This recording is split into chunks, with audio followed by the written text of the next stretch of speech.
I bought a house, paid everything, while my parents and sister lived there for free. They even claimed it was theirs and planned to take it from me. So I reminded them who the real owner was and cut them off. This happened over the past few years, but just reached its conclusion a few months ago. Buckle up because this is a wild ride. Names changed for obvious reasons, but everything else is 100% true. I've got documentation for all of it. Sorry for the length, but trust me, you'll want to read every word of this insanity. All right, everyone. This story is going to be incredibly long, but I promise it's worth reading to the very end. The payoff is absolutely nuclear. I'm 31 years old, work as a project manager for a construction company in Denver, Colorado. I make about $95,000 annually, which isn't amazing money, but it's solid and reliable, especially since I don't have kids or a wife draining my bank account every month. I drive a 2019 F-150 that I bought with cash, live in a decent two-bedroom apartment, and I've always been the responsible, level-headed one in my family. Let me paint you a detailed picture of my family dynamics growing up, because this context is absolutely crucial for understanding how deep this betrayal goes.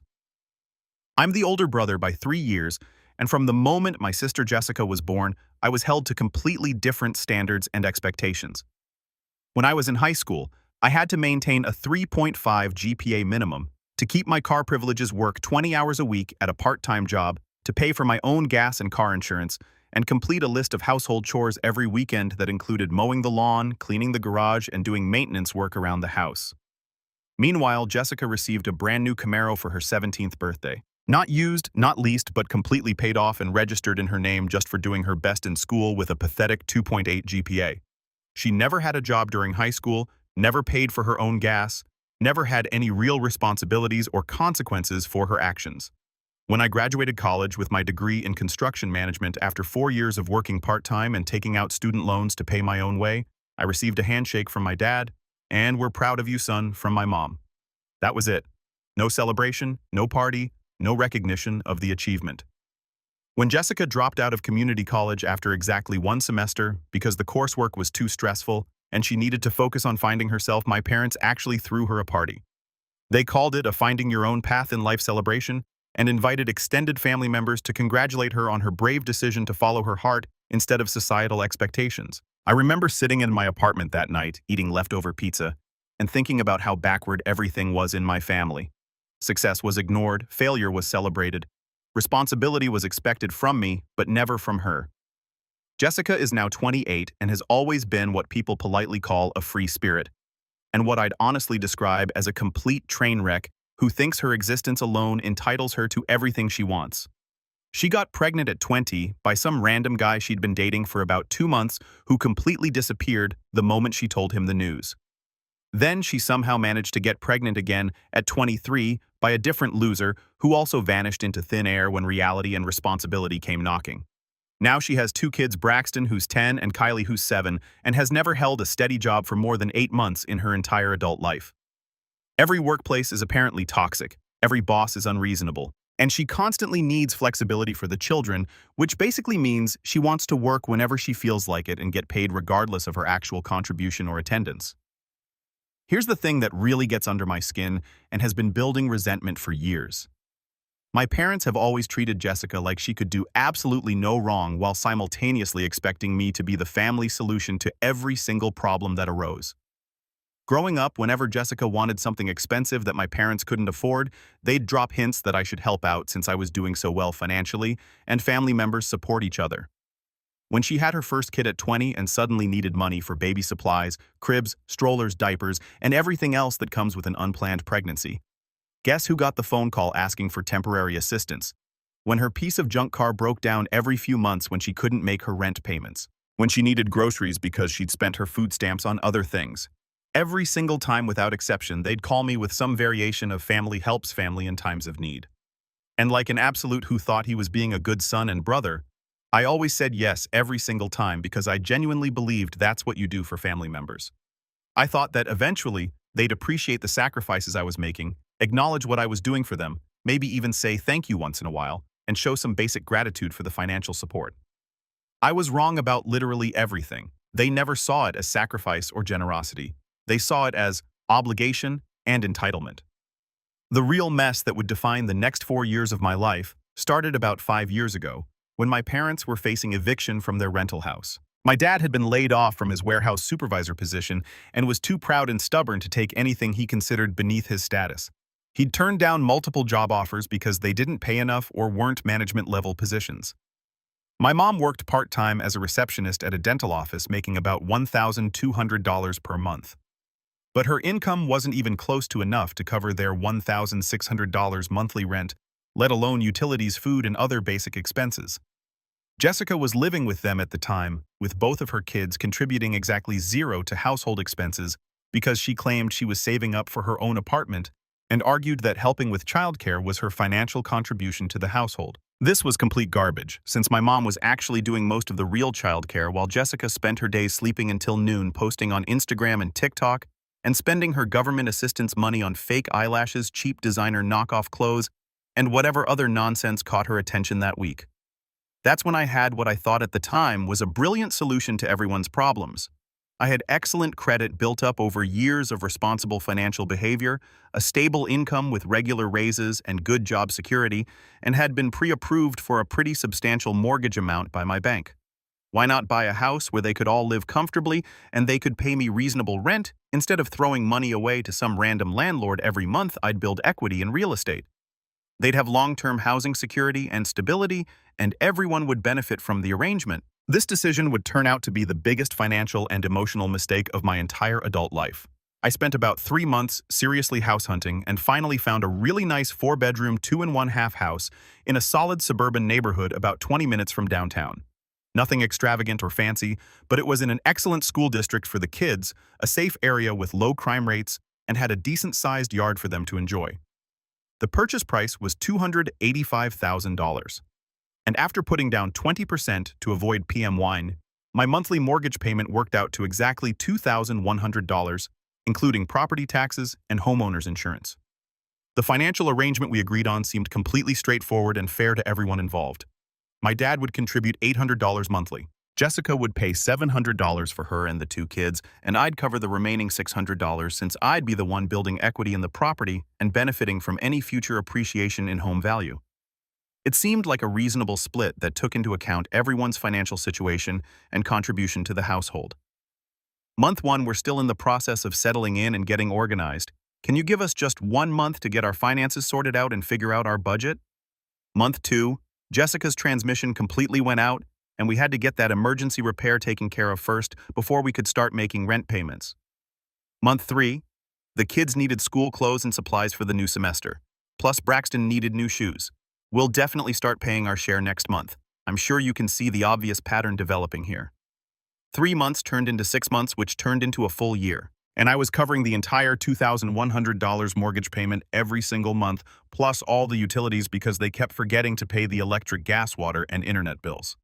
Meanwhile, Jessica's social media presence was a constant stream of shopping hauls, restaurant check-ins, salon appointments, and lifestyle content that clearly showed she had money to spend on non-essential items. Professional photographs with full makeup and hairstyling, new outfits appearing in posts every single week, expensive makeup palettes and beauty products, designer purses and accessories. But somehow she couldn't manage to scrape together $700 for housing costs. This woman was posting Instagram stories from nail salons literally 3 times per week, getting elaborate manicures and pedicures that cost $80 to $100 each time, but claiming complete poverty whenever the topic of rent came up. But here's what really started to irritate me, and should have been my first major red flag. Jessica began referring to the property as her house when talking to people outside the family, not the house we live in, or Jake's house where we stay, or even the family house. She specifically called it her house on social media posts to her friends when they came over to service technicians and delivery drivers, even in conversations with teachers at the kids' school. I distinctly remember one incident where I was there when the mailman came to the door asking if Jake Mitchell lived at this address, because there was a package that required a signature. Jessica actually corrected him and said, "No, this is the Johnson residence," and acted like I was some random visitor instead of the person whose name was on the deed and mortgage. After about 6 months of receiving absolutely zero financial contributions toward the mortgage or any other household expenses, I decided to try having a mature adult conversation with my dad about establishing a realistic payment schedule that everyone could stick to. I approached it diplomatically and suggested we could even reduce the amounts if necessary. maybe $600 from him and $500 from Jessica instead of the original plan. His response was essentially that I was being greedy and unreasonable because I made good money at my job and family members take care of each other without keeping score or demanding payback. He actually used the word greedy to describe me asking adults to contribute toward housing costs for the house they were living in completely rent-free. But what happened next made everything exponentially worse and should have been my wake-up call to get out immediately. Year 2 of this arrangement is when Jessica really began showing her true character and sense of entitlement. She decided that the house needed extensive updating to match her personal aesthetic and lifestyle preferences. We're talking about wanting to repaint every single room in different colors, replace perfectly functional kitchen appliances with newer stainless steel models, completely renovate both bathrooms with new tiles and fixtures, install new flooring throughout the entire house, and even landscape the backyard according to her vision. When I explained calmly that I wasn't going to fund purely cosmetic renovations for a house I was already paying for entirely by myself, she had what could only be described as a complete emotional meltdown, and immediately got my parents involved as her backup and support system. Jake is being controlling and unreasonable about the house. She complained to them with crocodile tears. I'm raising 2 children here and I should have some input and decision-making power about how our living space looks and feels. It affects the kids' well-being and my mental health. Our living space. The house that I had purchased with my credit that my name was exclusively on the deed for that I was paying every single expense related to had suddenly become our living space in her mind. Then came what felt like an endless parade of manufactured emergencies that somehow always required my immediate financial intervention and problem-solving. Jessica's car needed 4 new tires because the old ones were unsafe.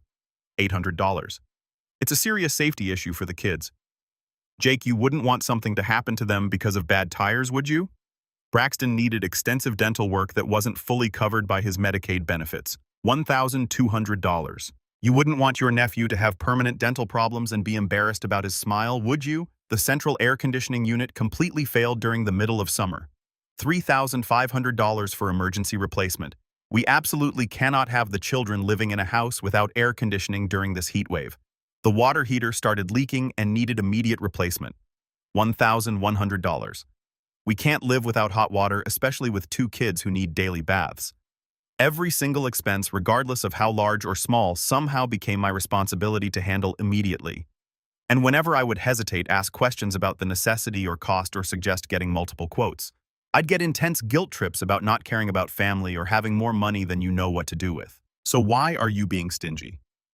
The absolute worst part of this entire dynamic was how Jessica started treating me whenever I'd come over to check on the property or handle maintenance issues. Instead of greeting me like a brother who was making enormous sacrifices for her benefit, she'd immediately present me with a detailed list of maintenance issues and demands like I was some kind of hired handyman rather than a family member who was subsidizing her entire lifestyle. Oh, perfect timing, Jake. You're here. The kitchen faucet has been dripping for 3 days and it's really annoying. Also, the back gate is squeaking loudly, and the kids can't open it properly by themselves. And we're running low on groceries again. Can you pick up some stuff at the store on your way over next time? Here's a list of what we need. Never thank you for everything you're doing for us. Never. We really appreciate all your help and support. Never any acknowledgement of the financial sacrifice or genuine gratitude. Just more demands, more expectations, and more items added to my apparently endless to-do list. Then Jessica started dating this complete loser named Connor, who was everything you'd expect from someone she'd be attracted to. This guy was a 30-year-old unemployed wannabe musician who drove a beat-up Honda Civic with expired registration and spent his entire day smoking marijuana and working on demo tracks for his non-existent music career. A real prize catch who clearly had his life together and would be a great influence on her children. Before I even realized what was happening, Connor was essentially living at the house full-time using my electricity to power his amateur recording equipment, eating groceries that I was paying for, bringing his equally unemployed and unmotivated friends over to hang out and make noise until 2 or 3 in the morning on weeknights. When I finally objected to this arrangement and suggested that maybe having random people living in my house without my permission wasn't appropriate, Jessica accused me of being judgmental and closed-minded and claimed that Connor was practically family now, so I needed to accept him and stop being unwelcoming. I tried approaching my parents about establishing some basic boundaries and ground rules for the house, but they consistently and predictably sided with Jessica every single time. They'd tell me with disappointed looks, "She's been through so much hardship as a single mother. You need to be more understanding and supportive of her situation. She's doing her best." You more understanding. I was literally funding her entire existence while she treated me like an inconvenience. The moment that fundamentally changed everything and opened my eyes to the reality of my situation happened about 8 months ago. I was over at the house doing routine maintenance work. Apparently, property upkeep was also exclusively my responsibility now when I accidentally overheard a conversation that made my blood run completely cold. I was in the garage examining some concerning water damage on the ceiling that looked like it might be coming from a roof leak when I heard Jessica talking very loudly on her phone in the kitchen. The window was wide open because it was a nice day and she wasn't making any effort whatsoever to keep her voice down or maintain privacy. "Girl, I basically own this house now," she was saying enthusiastically. To whoever was on the other end of the call, Jake is way too much of a pushover and people pleaser to ever actually do anything about the situation. My dad looked into it and said there's some kind of legal thing called adverse possession, where if you live somewhere long enough and act like you own it, you can claim ownership rights through the court system. Adverse possession squatters' rights, legal theft of the house I had purchased, financed, and maintained entirely by myself for years. She continued with obvious excitement in her voice. The best part is that he's so desperate to be seen as the good brother and maintain his reputation that he'll never actually kick us out or take any real action. I've got his personality completely figured out, and I know exactly which buttons to push. Connor thinks we should try to get Jake to put the deed in my name for tax purposes or something like that. My hands were literally trembling as I stood there listening to this conversation. I felt like I was having an out-of-body experience. I mean, realistically, what's he going to do with a big 4-bedroom house anyway? He's probably going to be single forever, because what woman would want to date a guy who's this obsessed with his family and has no backbone? At least I'm putting the space to good use in creating a loving home for children. Then I heard my mother's voice chiming in from somewhere in the kitchen. "You're absolutely right, sweetheart. Jake has always been too generous and soft-hearted for his own good. This living arrangement is perfect for you and the grandchildren, and he can afford it better than anyone." Exactly. "And if he ever tries to sell the house or force us to move out, I'll just tell everyone in the family and on social media that he's trying to make his own nephews homeless. He cares way too much about what people think and his reputation to ever risk that kind of public relations disaster." They were literally conspiring to steal my house from me through fraud and manipulation. And they were counting on my character, my love for my nephews, and my concern about my reputation to prevent me from fighting back effectively. I stood there in that garage for probably 20 minutes just processing the enormous magnitude of what I'd overheard. These weren't just ungrateful family members taking advantage of my generosity. They were calculating predators who viewed me as nothing more than a mark to be exploited for maximum benefit. But instead of confronting them immediately in the heat of anger and emotion, I made a decision to be strategic and methodical about my response. If they wanted to play manipulative games and treat me like an enemy, I was going to make absolutely sure that I won decisively. Over the next 2 months, I became incredibly methodical and systematic about documenting everything while maintaining the facade of being the same pushover they thought they could manipulate and control forever.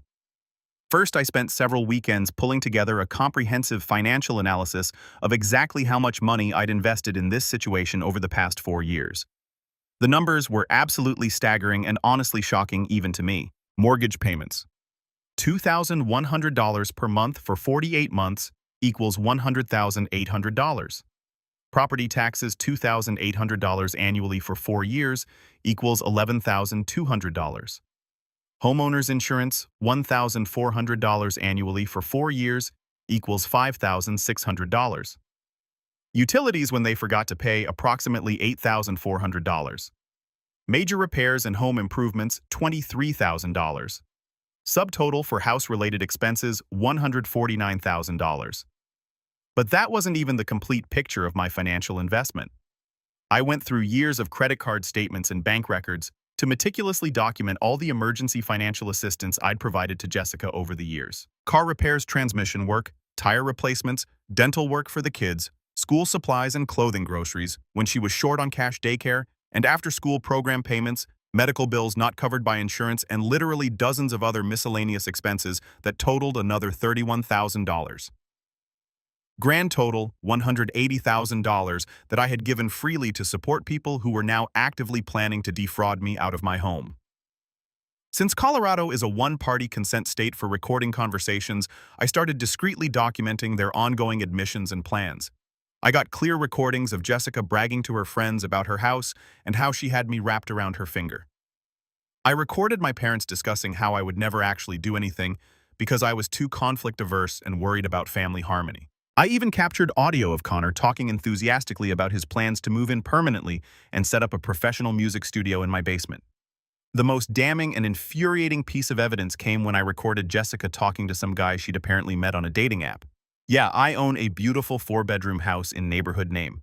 My brother helped with the down payment initially, but it's completely mine now. I'm looking for a real man who can appreciate the lifestyle and stability I can offer. Own. She was telling complete strangers that she owned the house that I had purchased, that my name was exclusively on the deed for, and that I was paying every single expense related to. The audacity was breathtaking. I also discovered through casual conversation with my cousin that Jessica had been telling people at Braxton School that she was a successful real estate investor and that I was her business partner who handled the boring technical financial aspects of her property investment portfolio. She had even volunteered to host a major PTA fundraising event at her house and was planning to charge admission. But the discovery that made me realize I was dealing with actual criminals rather than just ungrateful family members came when I decided to check my credit report and found an inquiry for a home equity line of credit application on my house. Someone had submitted paperwork to borrow $50,000 against my property without my knowledge or consent. The application had been denied because it required my signature as the legal owner, but Jessica had literally attempted to take out a loan secured by a house she had absolutely no legal claim to whatsoever. That's when I fully understood that this situation had moved far beyond ungrateful family members taking advantage of my generosity. I was dealing with people who were actively committing fraud and theft, and they felt completely confident that I was too weak, too family-oriented, and too concerned about my reputation to stop them effectively. I spent several weeks planning my response with the same level of attention to detail and strategic thinking that I bring to managing major construction projects. This was going to require perfect timing, flawless execution, and maximum impact to be truly effective. First, I quietly consulted with a real estate agent to get a current market analysis of the house. The good news was that it had appreciated significantly to approximately $320,000 in value. So at least my investment had grown substantially despite the family drama. I also started documenting their continued admissions and criminal planning. I visited the house more frequently, always with my phone discreetly recording conversations. I collected extensive evidence of Jessica repeatedly referring to it as her house, my parents casually discussing squatters' rights and adverse possession, and various conversations about specific strategies to get me to sign over the deed or transfer ownership. But I needed the perfect opportunity to reveal everything in a way that would create maximum impact and completely destroy their credibility with extended family and mutual friends. That perfect opportunity presented itself when Jessica announced on social media that she was throwing a housewarming party to celebrate Connor moving in officially as her live-in boyfriend. A housewarming party at my house for her unemployed boyfriend without consulting me, asking my permission, or even bothering to invite me to the event. The Facebook event page said, "Come celebrate Connor and Jessica in their beautiful home." With multiple professional quality photos of my house posted as the background images, she had invited over 50 people, including all our extended family members, her coworkers, school friends, neighbors, and random acquaintances. The event description talked about touring our home and celebrating this next chapter in our lives together.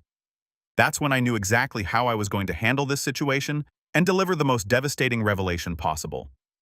On the day of the party, I showed up exactly 30 minutes after the stated start time, when the event would be in full swing. Jessica looked genuinely shocked and annoyed to see me, as if I was some uninvited crasher showing up to ruin her special celebration. "Jake, what are you doing here?" she asked with obvious irritation and panic in her voice. "I just wanted to see everyone and maybe share some interesting information."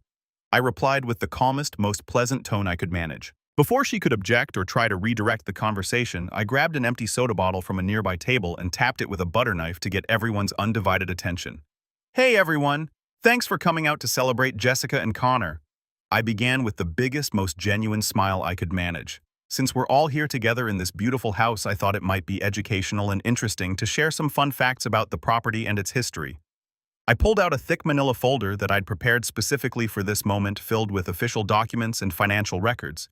Did you know this house was purchased for exactly $285,000 and the current monthly mortgage payment is $2,100, including taxes and insurance? That's quite a significant financial commitment, right?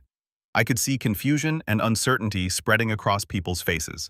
Jessica looked like she was starting to have a panic attack. Here's another fascinating fact.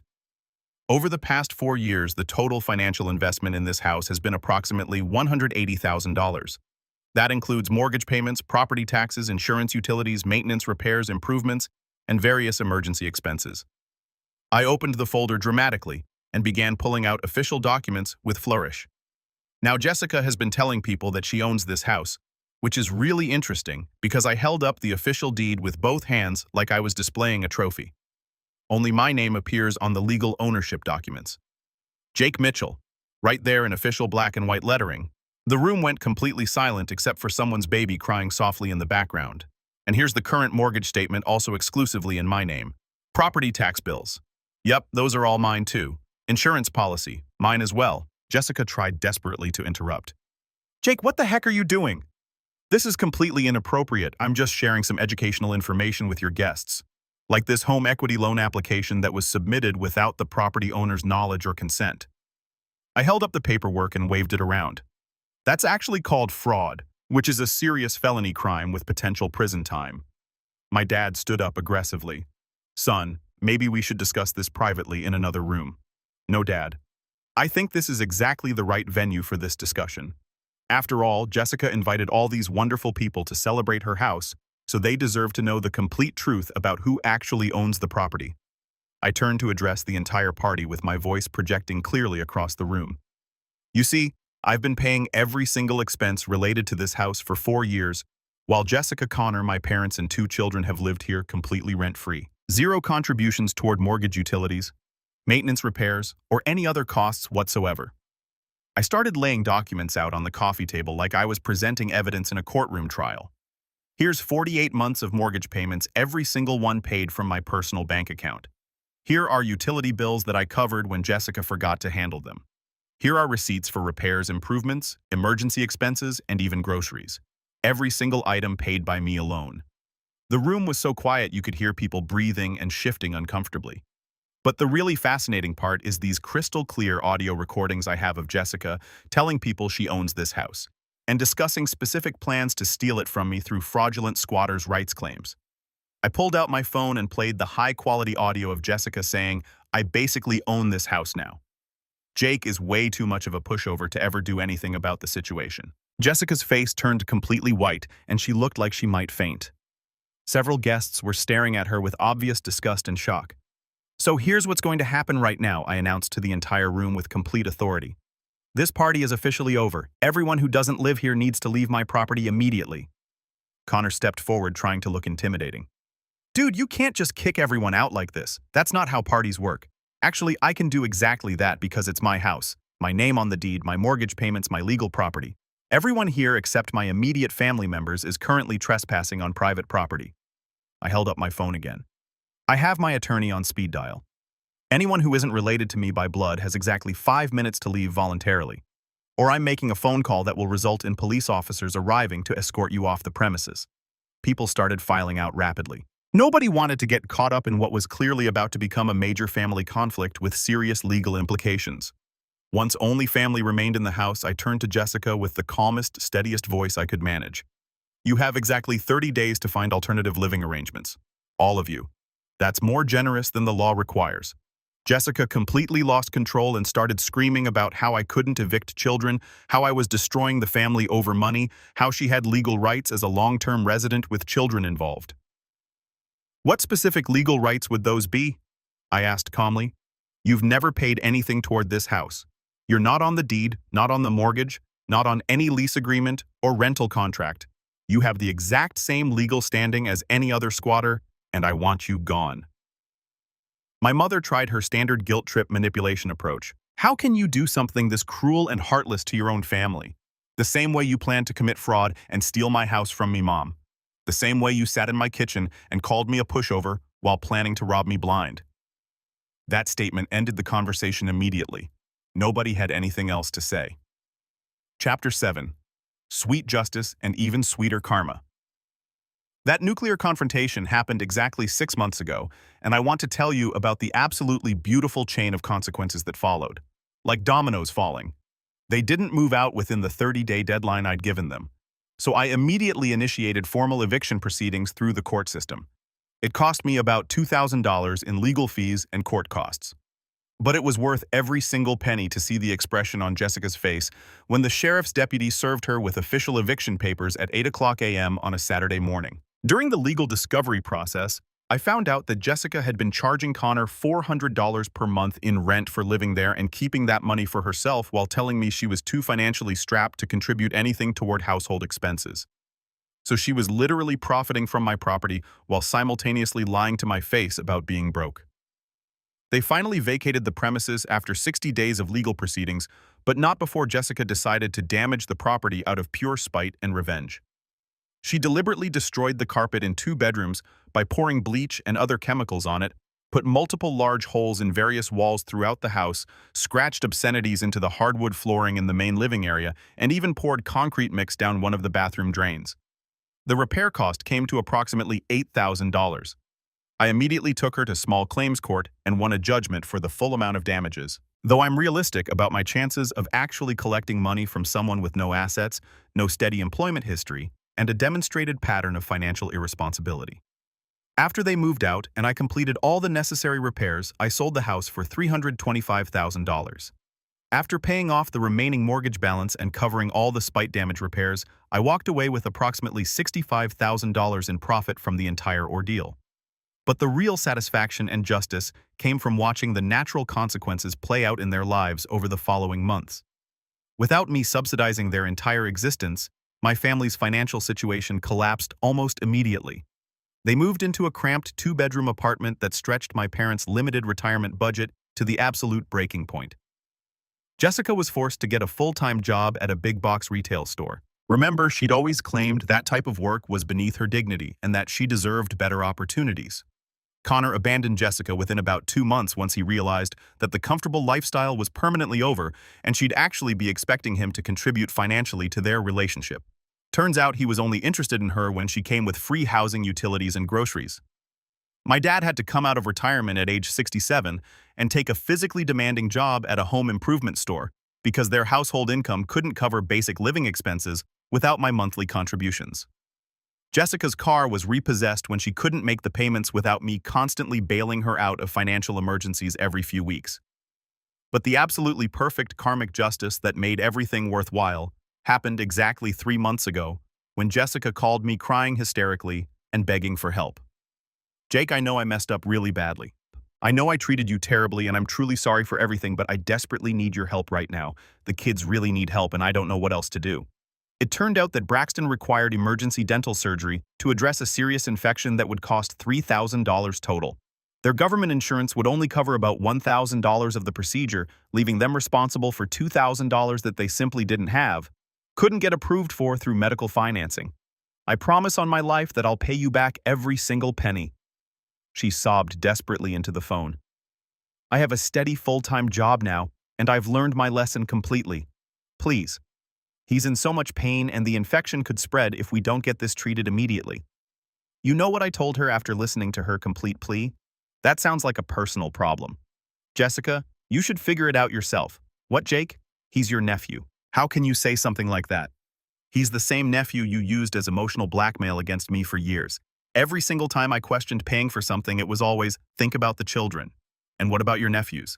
Well, now you get to figure out how to think about the children using your own resources instead of mine." She begged desperately with genuine tears and panic in her voice. She promised to pay me back the entire $180,000 over time with interest. Promised to repair our relationship and never take advantage of me again. Promised that she had genuinely learned from her mistakes and would spend the rest of her life making it up to me. I let her finish her complete emotional plea, then said calmly, "Jessica, I want you to think back to that conversation you had in my kitchen, where you called me a pushover who you had completely figured out. Remember planning to steal my house through fraud? Remember charging Connor rent to live in my house while telling me you were broke? Remember laughing about manipulating me? Do you remember all of that clearly, Jake, please? I'm literally begging you on my knees. Perfect. Now I want you to delete my number from your phone and never contact me again for any reason. And I hung up immediately. She tried calling back 47 times that same day. I blocked her number permanently after the 5th call. My parents called next, with my dad trying the aggressive anger approach first. Your nephew needs emergency medical treatment, and you're being petty and vindictive over old grudges.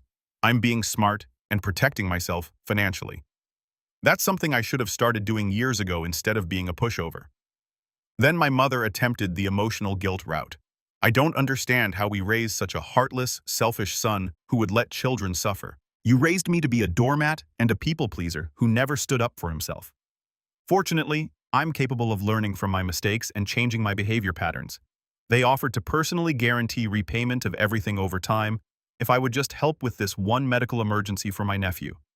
Even if I believed you would actually follow through and pay me back, which I absolutely don't, based on your track record, why would I want any kind of relationship with people who committed fraud against me and actively planned to steal my house? Last week, Jessica actually showed up at my apartment building looking desperate and disheveled. The security desk called up to my unit, and I told them to escort her off the property immediately and add her name to the permanent list of people who aren't allowed in the building under any circumstances. I heard through my cousin that they ended up borrowing money from one of those predatory payday loan operations at something like 30% annual interest to pay for Braxton's dental work. That debt is going to follow them around for years and make their already terrible financial situation even worse.